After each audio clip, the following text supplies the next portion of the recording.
Leh Manali railway route के लिए final location survey आ गया है। ये लोकेशन सर्वे मेरे हाथ में है, यहाँ आप देख सकते हैं। और ये सपना है हिंदुस्तान का कि लेह तक रेलवे लाइन बिछाई जाए। और इस सर्वे के अंदर जो चीजें कही गई हैं वो मैं आपको दिखाऊंगा, किस तरीके से क्या क्या चीजें हैं। अब सबसे जोरदार चीज यहाँ पर आपको अगर पीपीटी प्रेजेंटेशन में आप देखें तो किस तरीके से ये तैयार किया गया है। इसमें अलग अलग एजेंसीज हैं, राइट्स है, साथ ही साथ Indian institute of technology Roorkee है, नॉर्दर्न रेलवे। तो इसमें वो सारा काम किया गया है कि किस तरीके से ये पहला फेज है, यानी फाइनल लोकेशन सर्वे का जो पहला फेज है, Bilaspur Manali Leh new broad gauge line is a deposit work of the ministry of defence. Ministry of defence के तहत ये काम है और 157.86 करोड़ रुपए सेंशन हुए थे। और उसके तहत 3 फेजेज में ये सर्वे होना है। पहले फेज का जो सर्वे था वो आ चुका है और एक कॉरिडोर लेके चला गया कि किस तरीके से इसको हम रेलवे लाइन को कहां से किधर ले जाएं। जैसे बिलासपुर की बात करें तो बिलासपुर तक लाइन है, ऑलरेडी पहले से लाइन है वो, और उसको आगे मंडी होते हुए और हम कह सकते हैं मनाली, केलांग और उसके बाद साचू होते हुए लेह तक ले जाना है। तो उसके लिए काम किया गया है और इसमें तमाम काम किया गया है, तरह तरह की चीजें हैं। और इसमें पूरी हिस्ट्री की अगर हम बात करें, पीछे जाएं तो हर लेवल पे इसको देखा जा रहा है। और इसमें हम कह सकते हैं कि रेलवे है, आर्मी है, मिनिस्ट्री ऑफ डिफेंस के लोग हैं, क्योंकि ये स्ट्रेटेजिक लाइन है। क्योंकि भारत और चाइना की जब हम बात करते हैं तो नॉर्दर्न जो बॉर्डर है वो असुरक्षित है।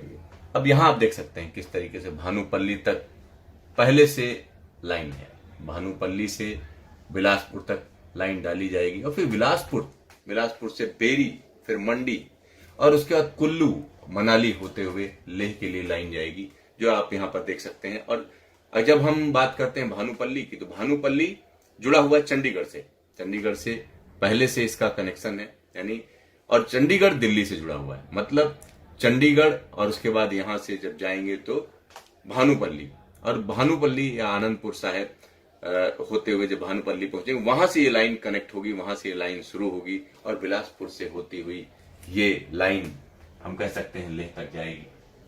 और फेज 1 में जो काम किया गया है उसके बारे में यहाँ पर जिक्र है। और इसमें जो अलग अलग एजेंसीज हैं जिनको इन्वॉल्व किया गया है वो आप देख सकते हैं। सर्वे ऑफ इंडिया है Dehradun, geological survey of India भी शामिल है, snow and avalanche study establishment SASE भी शामिल है। मतलब हिमालय में जो भी एक्टिविटी होती हैं उनके लिए सासे एक बड़ी एजेंसी है। और आप यहाँ देख सकते हैं कि किस तरीके से ये रूट जाएगा, उसकी पूरी तैयारी की गई है। उसको मैं आपको यहाँ दिखाना चाहूंगा। ये हिमालय का इलाका है और जिन जिन जगहों से जाएगा वो आप देख सकते हैं। और इसमें जो चैलेंजेस हैं, जब चैलेंजेस की बात करते हैं तो हिमालय एक यंग माउंटेन है, यानी अभी भी डेवलप हो रहा है और लगातार इसमें जो फोर्सेज हैं काम कर रही हैं, जिसकी वजह से कहीं पर नीचे जा रहा है, कहीं ऊपर जा रहा है। हिमालय बना ही ऐसे ही टकराव से है। एशियन प्लेट और हम कह सकते हैं कि जो यूरोपियन प्लेट है, इन दोनों के बीच में टक्कर हो रही है। एशियन प्लेट की जगह अगर हम बेहतर कहें कि इंडियन प्लेट और यूरोपियन प्लेट के बीच में टक्कर हो रही है और उस टक्कर का नतीजा है हिमालय। और उसको यहाँ पर बखूबी बताया गया है क्या क्या चैलेंजेस हैं। जब हिमाचल प्रदेश की बात करें तो यहाँ जो रोहतांग के बाद की बात करते हैं तो हिली टेरेन है, लैंडस्लाइड है, क्लाउड बर्स्ट होता है इन इलाकों में, स्नो एवलांच है। और जब ऊपर जाएंगे रोहतांग के बाद लैक ऑफ ऑक्सीजन है, मतलब ऑक्सीजन डिप कर जाती है क्योंकि 4000 मीटर से ऊपर का इलाका है। और उसके बाद हम देखें तो वेदर काफी होस्टाइल है। वेदर इसलिए होस्टाइल है क्योंकि हाइट ज्यादा है और जो वहां पर फोर्सेज लगती हैं, वेदर की जो फोर्सेज हैं वो बड़े ऑकवर्ड तरीके से काम करती है। आबादी कम है, रिसोर्सेज नहीं है, तो यहां पर उन सारी चीजों को बताया गया है। और एक्सेसिबिलिटी लिमिटेड है, 6 महीने ही ओपन रहता है ये इलाका। और जब ये इलाका कनेक्ट हो जाएगा, हम कह सकते हैं। अब इस समय की बात करें तो देखिए किस तरीके से इन्होंने समझाया है कि जो बिलासपुर मनाली रोड है, उस रोड में जो एलिवेशन है किस तरीके से तेजी से आगे बढ़ता है, तो उसको यहाँ पर दिखाया गया है कि बिलासपुर, फिर आगे चले जाइए नेर चौक, फिर है पाटली कुहल, फिर मनाली। तो इन कैसे कैसे हाइट बढ़ रही है इसको यहाँ पर दिखाया गया है कि किस तरीके से ऊंचाई बढ़ रही है। और अगर हम मनाली लेह रोड की बात करें, जो इस समय एग्जिस्टिंग रोड है, तो ये रोड अपने आप में जबरदस्त है। मनाली से आप जाएंगे तो 1890 मीटर का एलिवेशन है, मतलब इतनी ऊंचाई है। कोक्सर की बात करें तो 3985 यानी 4000 मीटर के आसपास हाइट है। फिर उसके जब पार कर जाते हैं रोहतांग केलांग 2890, जिंगजिंग बार ये 4880, फिर किलिंग सराय ये 4180, पांग का मैदान एक बड़ा सा मैदान है जो 5000 मीटर की ऊंचाई पर है, समतल है क्योंकि चारों तरफ ऊंची ऊंची पहाड़ियां हैं, बर्फ है। तो उसकी जो अगर हाइट की बात करें तो 5057।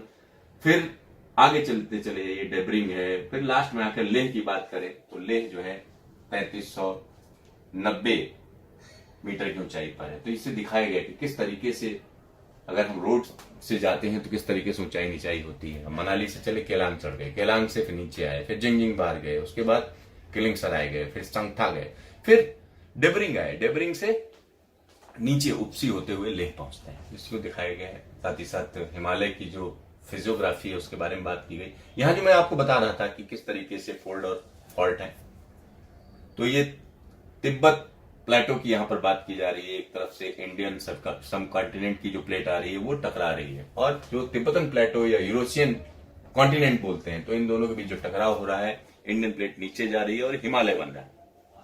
जबरदस्त चीज है।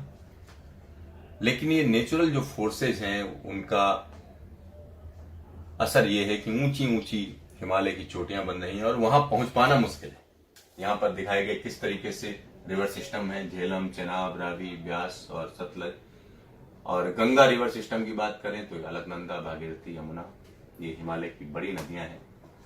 जब आप ऊपर से देखेंगे, हाइट से देखेंगे, तो लेह के रास्ते में इस तरीके के जबरदस्त पहाड़ नजर आते हैं।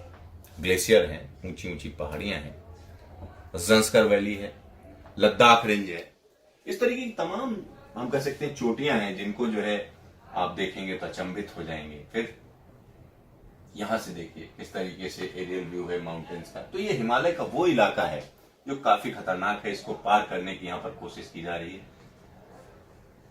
और इसके अलावा अगर हम देखें तो सबसे बड़ी चीज क्या है कि अगर हम ग्रेडियंट की बात करें तो ग्रेडियंट मतलब जब आप 100 मीटर चलते हैं तो कितना एलिवेशन लेते हैं, कितना ऊपर जाते हैं, तो उसको आप समझ सकते हैं। और यहाँ पर जिस इलाके का सर्वे किया गया उसको दिखाया गया है। जम्मू कश्मीर का ये इलाका है। सबसे पहले हिस्से में 32,574 स्क्वायर किलोमीटर का सर्वे किया गया है और इसको फिर छोटा किया गया, मतलब अगले फेज में जो कॉरिडोर बनाया गया उसकी बात यहाँ की जा रही है। ये 10 किलोमीटर का कॉरिडोर है जिसकी स्टडी हुई है।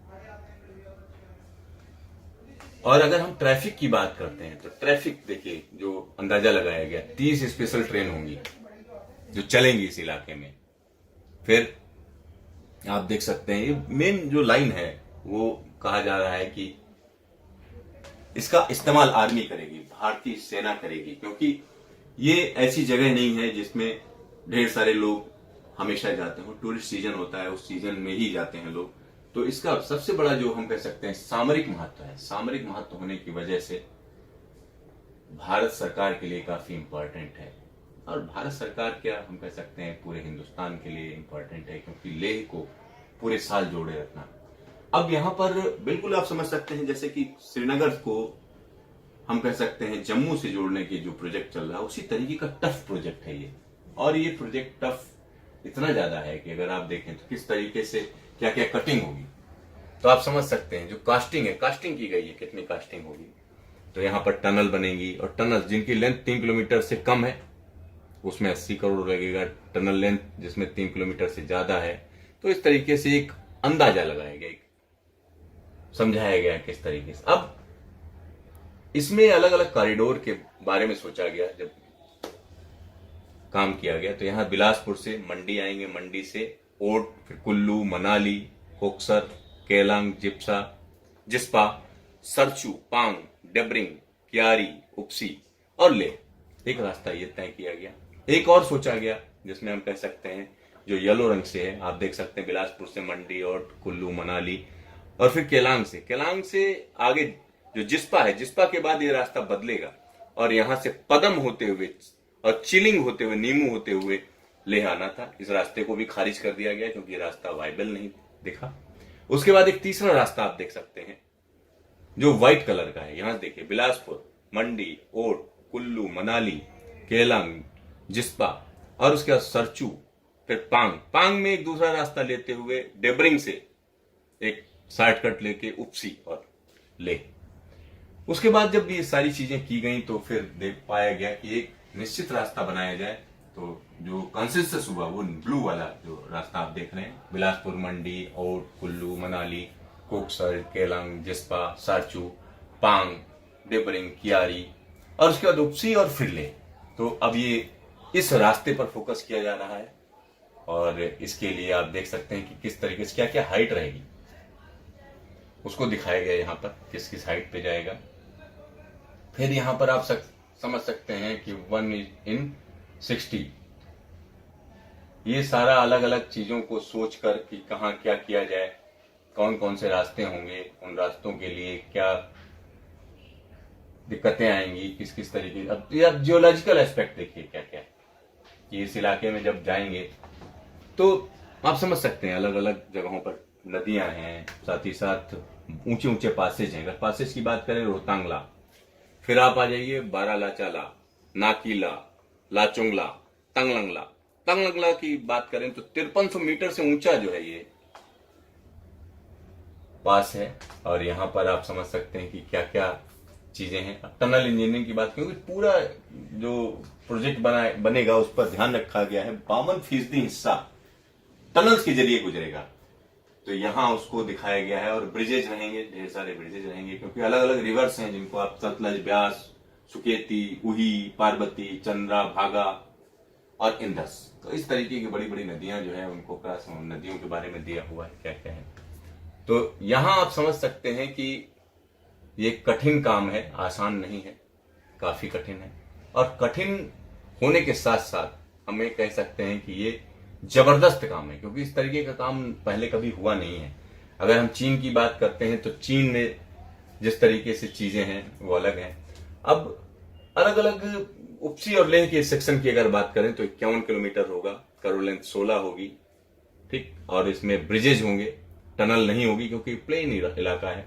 नंबर ऑफ ब्रिजेज 38 होंगे और इसमें जो लागत आएगी 2710 रुपए और 2710 करोड़ रुपए की लागत आने का अनुमान है। और भारतीय रेलवे सजेस्ट कर रहा है कि लेह और उपसी के बीच सबसे पहले जो है रेलवे लाइन डाली जाए और वहीं से शुरुआत की जाए क्योंकि कास्ट कम है और काम भी आसान है, लोगों को आसानी होगी। उसके बाद की अगर हम बात करें, बिलासपुर, बेरी, लेह सेक्शन, ये टफ सेक्शन है, ये काफी हम कह सकते हैं जबरदस्त है। और जबरदस्त इस सेंस में है कि अगर हम देखें तो इसमें काफी महंगा भी कह सकते हैं क्योंकि ये तकरीबन 83,000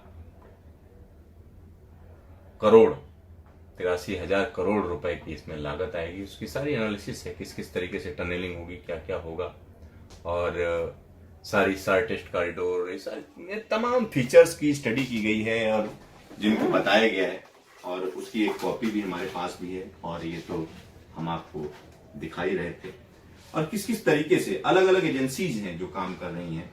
और सबसे बड़ी बात यह है कि अब जो अगला जो फेज शुरू होगा, उम्मीद है कि 2 चरणों में होगा। अभी 10 किलोमीटर का कॉरिडोर तय किया गया है, 10 किलोमीटर के कॉरिडोर को नैरो डाउन किया जाएगा, 5 किलोमीटर में लाया जाएगा और उसके बाद एकदम हम कह सकते हैं कि एक एक मिलीमीटर का हिसाब रखा जाएगा। लेजर सर्वे कराया जाएगा इस इलाके का और लेजर सर्वे में जो दुनिया की बड़ी एजेंसीज हैं वो उनको हायर किया जाएगा। ग्लोबल टेंडर जारी हो चुके हैं क्योंकि भारत का इंटरेस्ट है कि लेह को दिल्ली से कनेक्ट किया जाए, वो भी रेलवे लाइन के जरिए। क्यों? क्योंकि जो लेह की कनेक्टिविटी है पूरे साल भारत चाहता है